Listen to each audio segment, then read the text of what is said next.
Champions League tukafanya vululu valala, wachezaji, benchi la ufundi, viongozi vululu valala. Chuma ikaja kutulia dirisha dogo. Dirisha dogo, viongozi wanapopambana, wanapojitoa jado au wadai. Ndio maana hata walivyokuja kwenye malengo yao. Katika hivi viwili, mona aidha tuchukue vyote au tusipoteze vyote, tuchukue kimoja. Jadu unawaelewa. Timu inavyopambana, mona timu inavyoandaliwa na viongozi wanavyopambana. Unaona Jadu. Ndio maana tumemfunga Yanga tukachukua muungano. Kwa kumbe dawa ikiendelea hapa. Yaani dawa ikiendelea kama dirisha dogo. Maana viongozi mapambano wanayajua. Shasoma manyangunyangu tumemchukua Yanga. Kwa hiyo viongozi hawatakiwi kwenda kuwatafuta baadhi ya mashabiki kusema ubingwa wa manyangunyangu wakati ukweli wanaujua. Ukweli ni kuungana na ni kuiandaa timu kwenye usalama. Akipapa, akirudi chini, akifukia, akitema. Jadu, kama tungeanza ligi na hizo kauli, na hivyo vitendo, Jadu sisi msimu huu tulikuwa mabingwa. Tulichelewa kwa sababu tulianza vibaya. Sijui Jadu unanielewa. Lakini Jadu bado hatujatoka kwenye malengo. Manake tumepoteza ligi ya NBC. Kauli tumepoteza ligi ya NBC. Manake imebaki CRDB. Kauli mbiu yetu bado ipo ambayo tulianza nao dirisha dogo. Na timu yetu tumeiona inaweza kweli. Kosa vyote mgawane. Tugawane. Ni kweli. Lakini Jadu, kama kweli Jadu tutaendelea kupambania kwenye malengo yetu, tukubali kama tulifeli kwa sababu 1, 2, 3, tuna 90% kwenda kuwa bingwa CRDB. Lakini kama tutaendelea kuwapambania viongozi wetu kwenda kuwaficha kwenye ligi ya manyangunyangu, Jadu mimi sikufichi, tutaweza kupoteza ubingwa CRDB kwa sababu Yanga ajifiche atamsaidia Azam, Yanga ajionyeshe atamsaidia Azam. Unanielewa? Okay.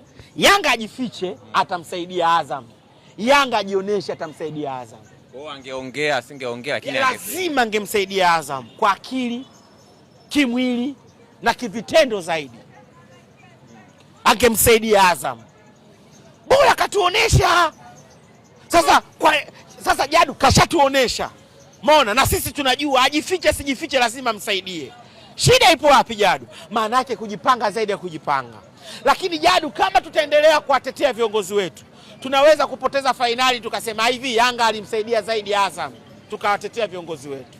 Kombe tushapoteza. Wakati kashatuonesha na yeye mwenyewe kipindi ambacho anatuonesha, si ndio? Na tunacheza na yeye na kajiandaa kwenye maandalizi yote, tumemfunga fainali. Kwa nini tulishindwa kumfunga fainali Azam? Cha kwanza tunatakiwa tukubali. Yanga kachukua ubingwa kwa madhaifu ya makosa yetu. Yanga angefungwa na JKT, sisi tungeshinda. Tungesema ubingwa wa Samjo.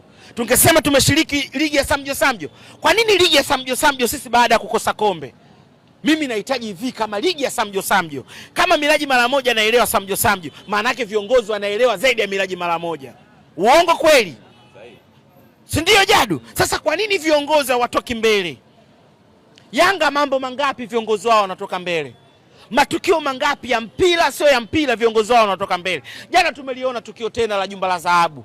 Akisimama tena kiongozi mkubwa wa Yanga. Ushanelewa? Unataka kuniambia sheria na kanuni inaruhusu vile? Lakini mashabiki wanaridhia kwa sababu viongozi waliowachagua ndio wanasogea mbele Jadu kufanya yale mambo. Ndio maana wakipigwa faini lao linakuwa hili milioni 30 inakuwa kama shimia vile. Hiyo hapo, alafu t-shirt mbele, Jumba la Dhahabu, jumba la ubingwa. Mchango wa Jumba la Dhahabu. Kwa sababu gani? Kwa sababu gani viongozi wao wanasogea mbele? Kwenye kilio wanalia wote, kwenye furaha wanafurahi wote. Lakini Jadu, angalia viongozi wetu sisi.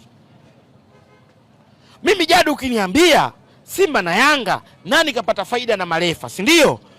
Jadu, ukipiga mahesabu unaweza kukuta Yanga, si ndio? Lakini Jadu, tunavolalamika, si ndio? Je, tuna haki? Na wale ambao wanatakiwa Jadu watuoneshe haki ni wako wapi? Manake viongozi. Kwa nini Jadu wanashiriki ligi ambayo wao wanaona haina haki? Na kama sheria na kanuni wanazijua, kwa nini Jadu hawazisimamii? Kwa nini hawazisimamii? Jadu, mimi nakwambia ukweli. Yanga kachukua ubingwa mara 5 mfululizo, si ndio? NBC. Tunasema manyangunyangu, tunasema mawagawaga. Lakini Jadu, mtoto anayekua, si ndio? Ukimpa miaka 5 mbele, hawezi kuelewa kama Yanga ubingwa ilichukua kama mawagawaga. Kwa kumbukumbu ya haraka, kuanzia mwaka 90 mpaka tunakuja 2026, takriban miaka 36, hakuna mtu aliyochukua ubingwa mara 5 mfululizo zaidi ya Yanga. Hiyo ni rekodi Jadu. Ushanelewa? Acha miaka 70. Abduli unapompa miaka 5 mbele, hawezi kuelewa kama Yanga alikuwa anabebwa na marefa. Kama alikuwa anabebwa na marefa, viongozi wa Simba walifanya nini? Na kutolea mfano mwingine, National Ahli Mona na Zamalek dabi yao, Mona sheria zao na kanuni zao wamekaa chini, wachezeshe na marefa kutoka nje. Sijui unanielewa? Tumemwona National Ahli akiongoza ligi. Huo mchezo hata akipoteza yeye bingwa, lakini alienda kusimamia sheria na kanuni na maelewano. Marefa wa ndani sichezi, na alifika mpaka kwenye kiwanja. Na wala hana pressure. Alipokonywa ubingwa. Alipokonywa. Sasa kwa nini sisi viongozi wetu hawasimami kwenye ubingwa wa Samjo? Wanaenda kuwachukua mashabiki fulani, Mona, kwenda kukuza vitu fulani, wakati walitakiwa wao ndo waanzishe, alafu sisi tuwaunge mkono. Mimi nakwambia Jadu, kwenye jambo hili mimi wangeanzisha viongozi wangu, mimi ningekuwa nyuma yao, kwa sababu najua Yanga kuna michezo mingi wamepata faida kuliko sisi. Lile kombe ni kubwa. CRDB sio kombe dogo. Jadu, ukimsikia mchambuzi yoyote au mshabiki yoyote anakwambia kombe gani hilo, ipo siku atakuja kuisahau jinsia yake. Kweli? Ukisikia mchambuzi anasema mshabiki anakwambia CRDB ni kombe dogo, ipo siku atakuja kuisahau jinsia yake au kuikataa jinsia yake. CRDB sio kombe dogo Jadu. Sijui unanielewa? Sio kombe dogo. Mpaka ndio kombe la hatari sana. Kwa sababu Jadu, ligi unaweza kujitafuta. Yanga kawa bingwa, lakini kuna baadhi ya michezo kasulu, kuna baadhi ya michezo kashinda. CRDB ukisulu pale akaanenede mkatenge, lazima patikane mshindi. Ushanelewa? Hatua ya kwanza mpaka ya mwisho lazima patikane mshindi. Ngumi jiwe aumo. Teleza tu. Aumo. Takriban timu 100 zinashiriki. Ushanelewa? Bingwa anatakiwa huyu. Lakini NBC Jadu tunajua michezo michache 30, lakini katika hiyo michezo michache ni mingi tofauti na CRDB. CRDB ni michache zaidi. NBC ni michache size ya kati. Lakini ndio tunakubali CRDB ni kombe mama, kwa sababu bingwa wa ligi hata nafasi inajionyesha. Manake moja kwa moja anaenda kucheza Champions League. Ushanelewa? Kwenye shirikisho ukikosa kwenye nafasi ya 4, ukichukua huku unaenda kombe la chini. Mona la Champions League, manake shirikisho, manake nayo bado ina nafasi ya ukubwa. Kwa hiyo ukimsikia mtu yoyote CRDB kombe dogo, huyo ipo siku wataisahau jinsia yake na atakuja kuikana kabisa. Mimi sio mwanamume, mimi ni melefti. Nakwambia Jadu, ushanelewa? Sio kombe dogo. Kwa hiyo hata Azamu anajua ukubwa lile kombe. Chuma inaenda juu ile. Inaenda juu, alafu kuna mafataki yanapigwa leo champion. Afikishuka pale chini si tuione kaka. Wewe wafikia wamepanga padogo. Wafikia wana kibali cha siku 3 Msimbazi pale. Sisi siku 2, wao wanacho siku 3. Sisi tukikosa kombe. Kwa hiyo salama yenu. Nakwambiaje, yani sio salama yetu sisi, salama yao wao. Kwa sababu tulichokipanga Mungu mwenyewe anajua. Kwenye CRDB tukichukua Jadu, hawalali. Hakilai Jadu. Hawalali na hawatorudi Mwanza. Watasambaratika huko Mwanza na tutawafuata. Imetoka ndani. Hawalali na tutawafuata Mwanza. Nakwambia ukweli Jadu. Sasa viongozi wetu wanatakiwa wajipange, kwa sababu Jadu, moja kufaulu kwetu, moja ya kusafisha njia yetu ya msimu unaofuata kuchukua CRDB. Wapambane, sisi tupo nyuma yao. Haya yameisha. Samjo sijui na nini yameisha, ni CRDB. Wamba ametuonesha na tunawajua. Azam wenyewe kama wenyewe hawana msuli wa kupambana na sisi. Kweli mimi nakwambia Jadu, wewe ukitaka kuamini rudi mechi ya pili ya NBC. Azam tangu lini akaukimbia mlango wake? Wewe unafikiri akili yake ile ya jirani ile? Sasa alikimbia mlango wake pale Chamazi pale. Wewe unafikiri nani yule?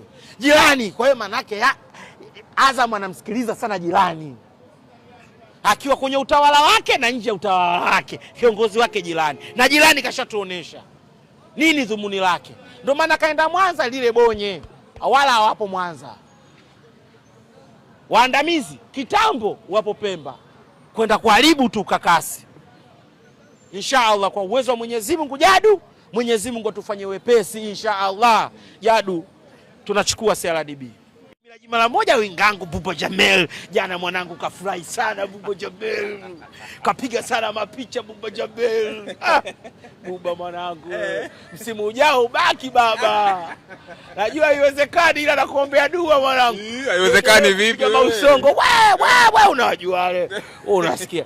Tuendelee kupiga mausongo msimu ujao tupo jukwani hivi.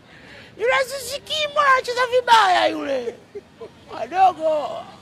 Tumemrudisha afu Zarau ajitoi. Aziziki. Anamzungumzia Kia hapo mwenyewe yupo jukwani. Wewe mzako anacheza vibaya, mbona hata sabu haupo? Jamel bwana. Kavaa medali. Ndio maana kafurahi sana. Watu wanasema we unamsema sana Buba Jamel. Kaja kavaa medali. Jana alikuwa anachinja. Ngoja. Wewe unamsema Buba. Kaja kavaa medali. Wewe una wako anacheza vizuri bado hajavaa medali. Inshallah Mwenyezi Mungu uhakika akicheza vizuri anao. Mwenyezi Mungu atatufanyia wepesi tarehe 4 wanangu watavaa nao. Sasa usimseme Buba ana medali wanasema. Sijamsema. Kwani mimi Buba wapi nimemsema? Yaani mimi namkubali. Yaani mimi ndo mshabiki wake namba 1. Yaani Tanzania mzima mshabiki namba 1. Mwanae wa karibu Buba Jamel ni mimi. Kumbe unafurahia. Mimi namkubali mwanangu. Yaani mchezaji msafi. Mchezaji kama vile msanii wa Bongo Flava wa sasa. Yaani kama Mario vile. Yaani ukitulia zako club hivyo watu wanaanza kusema huyu oya yule Mondi. Kumbe Jamel hilo. Ana medali wenzio. Mwanangu. Na nitaenda kuikagua na mimi. Mwambie mwanangu wewe, naomba nishike bwana. Miaka 5 mingi. Nitaongea na Kamwe. Naomba nishike. Nitaongea na Kamwe tufanye connection. Lakini wala haina haja Kamwe, nitakutana naye Iringa. Ni Mzize Foundation. Nitakutana naye Iringa. Kamwe najua atanibania. Kuniletea mwanangu Buba mara moja wewe unamchola, kumbe mimi si mchola. Nitakutana naye Iringa, hata sasa Iringa uzuri wake. Jamel nampa pasi yangu, yeye anapokea pasi yangu.